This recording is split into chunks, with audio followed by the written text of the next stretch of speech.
피렌체, 르네상스의 심장이자 예술의 수도, 그리고 그 중심엔 단 하나의 장소가 있습니다. 바로 우피치 미술관이죠. 하지만 이곳은 단순한 미술관이 아닙니다. 권력과 예술, 음모와 유산이 뒤섞인 메디치 가문의 대서사시이자 한 도시의 영혼이 담긴 시간의 회랑입니다. 우피치는 이탈리아어로 사무실을 뜻합니다. 1560년 피렌체 대공 코시모 1세 대 메디치는 모든 행정기관을 한 건물에 모아 권력을 공고히 하기 위해 예술가이자 건축가였던 조르조 바사리에게 명령을 합니다. 그 결과로 탄생한 것이 지금의 우피치입니다. 하지만 이 건물의 진짜 목적은 단순한 행정이 아니었습니다. 예술과 권력을 함께 전시하는 정치적 무대였죠. 초기에는 사무실, 법정, 공증소가 들어섰지만 상층에는 메디치 가문이 수집한 예술품이 하나둘 모이기 시작했습니다. 그리고 이곳이 곧 유럽 최초의 미술관 개념으로 발전했습니다. 메디치 가문은 단순히 그림을 모은 수집가가 아니었습니다. 그들은 르네상스를 이끈 예술가들의 스폰서이자 제작자였습니다. 먼저 메디치 가문의 창시자 코시모 데 메디치는 도미니쿠 수도의 수도사이자 화가 프라 안젤리코와 마사초의 수제자 필리포 리피를 후원했습니다. 프라 안젤리코는 피렌체 산 마르코 수도원 벽화와 제단화를 그렸고, 코시모 데 메디치는 이를 통해 경건한 통치자로서의 이미지를 시각적으로 구축했습니다.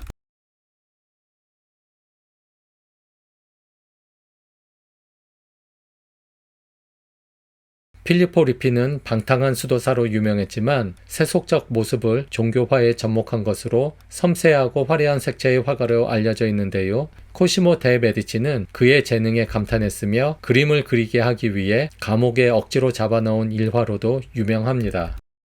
코시모의 아들 피에로 데 메디치는 부친의 예술 후원을 이어받았습니다. 필리포 리피의 제자 산드로 보티첼리를 발굴해 그의 집에 머물게 하며 그의 아들들과는 친형제와 같이 지내게 했습니다.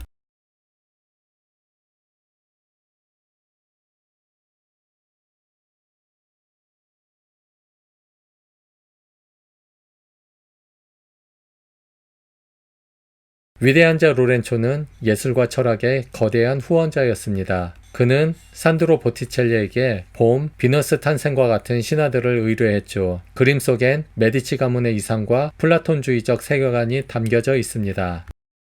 또한 그는 10대였던 미켈란젤로를 자신의 조각 정원에 데려와 먹고 재우며 교육을 지원했습니다. 미켈란젤로는 훗날 말합니다. 르네상스를 정치로 다스린 예술군주 코시모 1세는 화가이자 건축가 조르조 바사리를 전폭적으로 후원했습니다. 바사리는 우피치 미술관을 설계했고 세계 최초의 미술사 책 르네상스 미술가 평전도 집필했죠. 이 책은 지금 우리가 미켈란젤로나 다빈치를 르네상스의 거장으로 인식하게 만든 결정적 자료이기도 합니다.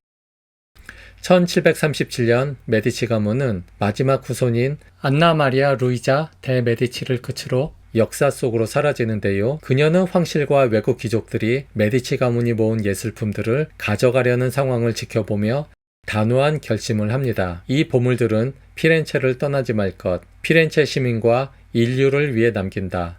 그녀는 자신이 물려받은 수천 점의 그림, 조각, 고서, 과학기구를 우피치 미술관과 피렌체시에 공식적으로 기증합니다.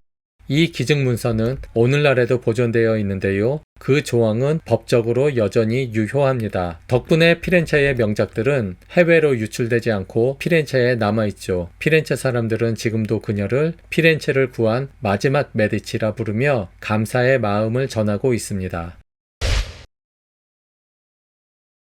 우피치 미술관의 회화 작품들은 대부분 3층에 전시되어 있습니다. 순서대로 동선을 따라가기만 하면 연대기 순으로 회화 양식별로 작품을 감상할 수 있습니다. 모든 회화 작품들 하나하나가 보석과도 같지만 이 영상에서는 시대별로 새로운 트렌드를 만들어냈거나 회화 양식면에서 대표적인 작품들 몇몇만을 소개하도록 하겠습니다.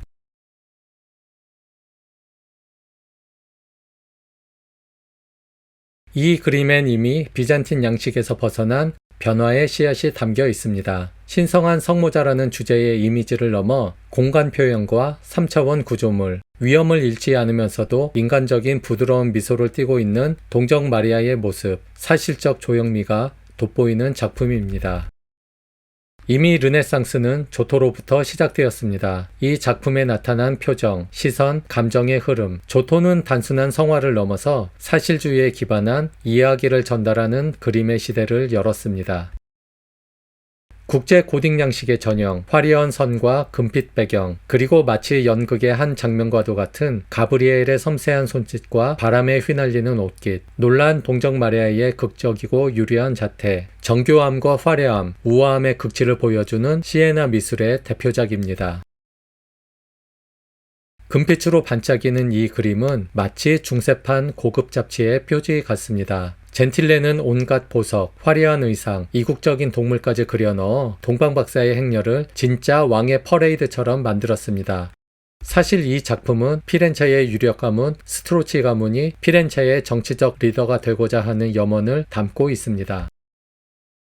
마사초의 성모자는 마치 무대 위에 등장한 배우처럼 입체감이 살아있습니다. 당시에 이런 현실적인 빛과 그림자는 새로운 회화 기술이었는데요. 덕분에 동정 마리아와 아기 예수는 그림 속이 아니라 우리 앞에 있는 듯 느껴집니다.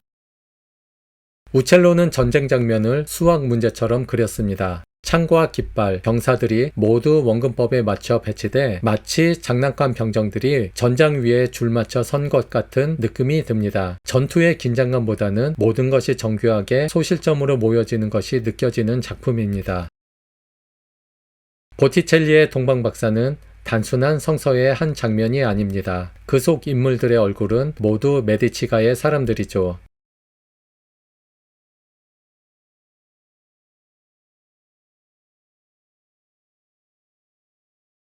성경 이야기와 피렌체 정치가 한 화면에 만나는 르네상스식 홍보 포스터입니다. 게다가 이 작품에는 보티첼리가 카메오로 출연하고 있습니다. 폴라이 우올로의 헤라클레스는 근육의 교과서입니다. 괴물 히드라와 맞서는 순간 힘줄 하나하나까지 정밀하게 묘사해 마치 인체 해부도를 보는 듯 합니다. 루카 시뇨렐리, 미켈란젤로로 이어지는 근육맨들의 시초라 할 수 있습니다. 신화 속의 정원에서 자연과 생명의 춤을 보여주고 있습니다. 플로라, 큐피드, 제피로스, 그리고 비너스. 이 그림은 르네상스 시대의 철학과 미학이 한데 모인 시적 상징이며 피렌체의 부흥을 봄에 빗대 그린 작품입니다. 신화, 사랑, 자연, 그리고 인간의 원초적인 근원, 당시 메디치 가문이 후원했던 예술의 절정이었습니다. 비너스의 얼굴은 이룰 수 없었던 메디치가의 영원한 연인, 요절한 유부녀 시모네타 베스쿠치라는 소문이 당시 파다했습니다. 젊은 레오나르도 다빈치의 과학적 시선이 담긴 작품입니다. 공기의 흐름, 정밀한 공기 원근법, 그리고 비판받은 너무 침착한 마리아의 표정까지 한치 나무랄 데 없는 레오나르도 다빈치의 초기 작품입니다. 피렌체 토르나 부오니 가문을 위해 그린 톤도 작품입니다. 화려한 의상, 근엄한 표정과 동방박사들을 수행하고 있는 긴 행렬과 군인들, 3차원 구도하에 세밀하고 정밀하게 표현된 인물, 의상, 동물들. 기를란다의 작품들은 당시 사회상을 연구하는 데 매우 귀중하게 사용되고 있습니다. 미켈란젤로가 그린 유일한 페너라, 조각가의 감각이 물감 위에 표현된 그림입니다. 근육, 원형 구도, 강렬한 색감, 마치 조각과도 같이 느껴지는 작품입니다. 세 명의 권력자, 하지만 그 눈빛 속엔 긴장과 탐욕이 숨어 있죠. 돋보기 너머의 손, 인물 간 거리감, 라파엘로는 정치의 얼굴을 그린 화가였습니다. 교황 레오 10세는 바로 위대한 자 로렌초의 아들이기도 했습니다.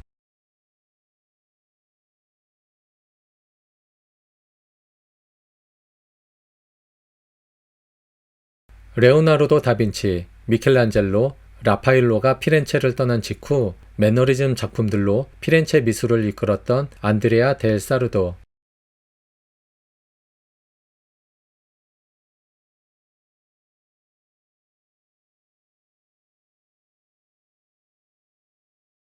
성모자는 부드러운 빛 속에 고요히 서 있습니다. 색채는 벨벳처럼 깊고 표정은 마치 시간이 멈춘 듯 평화롭죠. 거친 세상 속에서 잠시 숨 고르게 하는 시각적인 휴식 같은 작품입니다. 우리를 정면으로 응시하는 도발적 눈빛의 여성, 에로틱한 분위기에 등장하는 관능미가 넘치는 이 비너스는 보여지는 대상이 아니라 보는 존재가 됩니다. 당시로선 혁명적이었죠. 롬바르디아 지방 출신의 최고 천재화가 파르미자니노가 그린 작품입니다. 동정 마리아를 우아하고 아름답게 마치 백조와도 같은 순수한 아름다움을 표현하려는 열망으로 그녀의 모습은 심하게 왜곡되어져 있습니다. 이와 대조적으로 아기 예수는 매우 큰 체구에 위태롭게 성모의 무릎 위에 올려져 있는데 마치 외계인의 모습을 연상시키고 있습니다. 매너리즘 양식의 대표작이라 할 수 있죠. 까라바조는 이삭의 절체절명의 순간을 한 컷에 담았습니다. 빛은 인물의 표정을 날카롭게 드러내고 칼끝은 피부에 닿을 듯 아슬아슬합니다. 보는 순간 숨이 멎고 이 다음엔 무슨 일이 일어날지 매우 몰입하게 만드는 영화와 같은 한 장면입니다.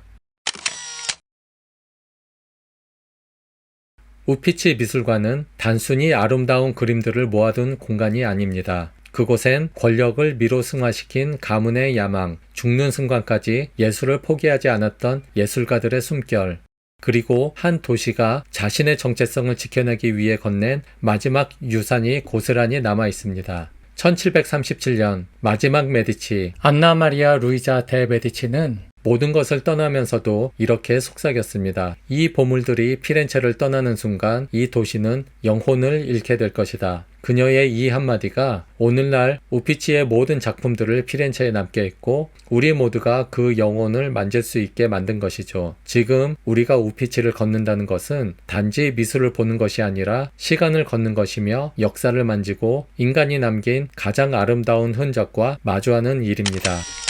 예술, 역사, 도시의 이야기. 지금 토끼 연구소를 구독하시고 르네상스의 숨결 속으로 함께 걸어보세요. 감사합니다.